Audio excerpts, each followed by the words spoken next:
سلطان صلاح الدین ایوبی کو ان کے جاسوسوں نے بتایا کہ ایک عالم دین ہیں جو بہت اچھا خطاب کرتے ہیں، لوگوں میں بہت مقبول بھی ہو گئے ہیں۔ سلطان نے کہا کہ آگے کہو۔ جاسوس بولے کچھ غلط ہے جسے ہم محسوس کر رہے ہیں مگر الفاظوں میں بیان نہیں کر پا رہے۔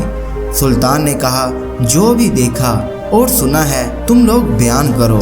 جاسوس بولے کہ وہ کہتے ہیں کہ نفس کا جہاد افضل ہے، بچوں کو تعلیم دینا ایک بہترین جہاد ہے، گھر کی ذمہ داریوں کے لیے جدوجہد کرنا بھی ایک جہاد ہے۔ سلطان نے کہا تو اس میں کوئی شک ہے؟ جاسوس نے کہا کہ انہیں کوئی شک نہیں، لیکن اس عالم کا کہنا ہے کہ جنگوں سے کیا ملے گا، صرف قتل و غارت گری، صرف لاشیں۔ جنگوں نے تمہیں یا تو قاتل بنایا ہے یا پھر مقتول۔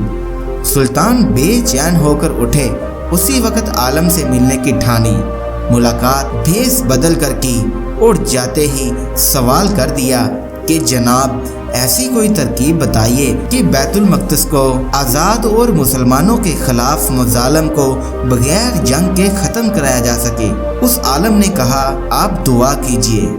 سلطان کا چہرہ غصے سے لال ہو گیا، وہ سمجھ چکے تھے کہ یہ عالم پوری صلیبی فوج سے بھی زیادہ خطرناک ہے۔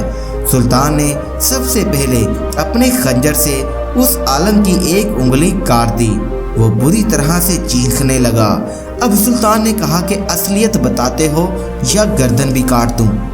پتہ چلا کہ وہ سفید پوش عالم ایک یہودی تھا۔